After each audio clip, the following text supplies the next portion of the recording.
Hello বন্ধুরা, নমস্কার। আমি তো ভালোই আছি, আশা করি আপনারাও ভালো আছেন। অনেক দিন ধরে ভিডিও করি না। আজকে ভাবছি পৌষ সংক্রান্তি, কালকে অল্প পিঠা মিষ্টান্ন এগুলো বানাবো, আপনাদেরকে দেখাই। এই যে দেখেন, জাহা চাল মিষ্টান্ন বানাবো। জাহা চাল,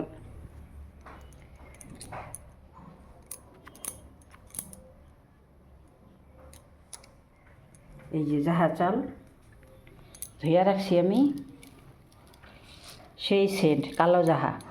আর এই যে চষি বানাই রাখছি বন্ধুরা, এই জায়গায় আমি, এই যে দেখেন চষি। আর এই জায়গায় গুড়, খেজুরের গুড়। খেজুরের গুঁড়ো যে মানুষে কয় না রশি রশি, কেউ কেউ চিনে কেউ কেউ চিনে না, যে পাতলা জাল দেয় যে, ওইটা ওইটা কিনে আনছে বাজার থেকে। আর এইটুক চিনি দিব আমি, সব জোগাড় করছি। এই যে এখানে দুধ বসাইছি, দুধ বলক আসছে বন্ধুরা। এখন আমি দিব, চাল দিব। এই যে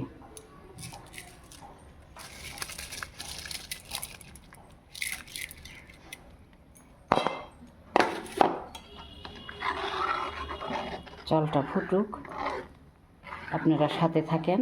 আমার চষির মিষ্টান্ন বানানো দেখেন, অল্প করে চাল দিছি আর চষি দিব। এই যে বন্ধুরা, আমার মিষ্টান্নর চাল ফুটে গেছে। এই যে দেখেন কি সুন্দর ফুটছে। এখন আমি চিনি দিব। চিনি আমি আগে রেখে দিছি প্লেটের মধ্যে, চিনি দিব।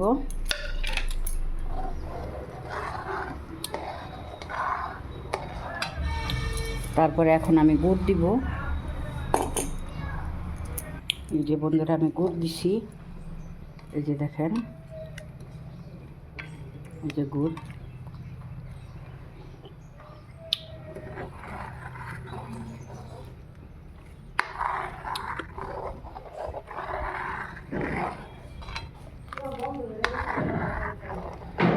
পুরা সেন্ট বেরিয়েছে বন্ধুরা, ঘরে সবাই বলতেছে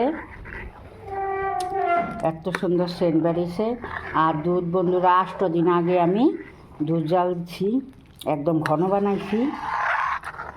ঘন বানায় যদি 8 দিন জাল দিয়ে ঘন বানায় যদি মিষ্টান্ন খাওয়া যায়, তাহলে একদম মনে হয় কি ক্যাডবেরির চকলেট যেরকম লাগে ওরকম টেস্ট লাগে।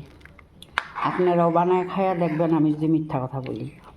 এত টেস্ট বন্ধুরা, লগে লগে দুধ জাল দিয়া মিষ্টান্ন রাখলে অতটা টেস্ট লাগে না।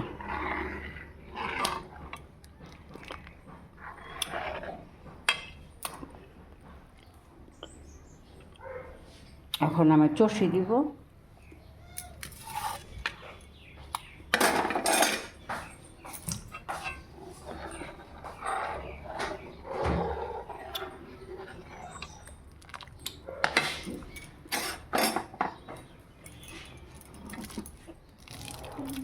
এখন আমি চষি দিব। চষিটা মানে যে গরম জল কইরা ওইটার মধ্যে গুঁড়া দিয়া, বন্ধুরা এটা তো সবাই জানেন, আর অত দেখাই নাই, এরকম তো না জানা নাই, সবাই জানে চষি কীভাবে বানায়।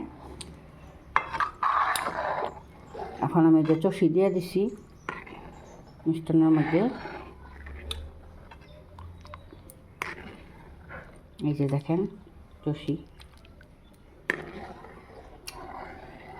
এখন একটু ফুটবো, ফুটলে পরে আমি নামাই ফেলাবো বন্ধুরা।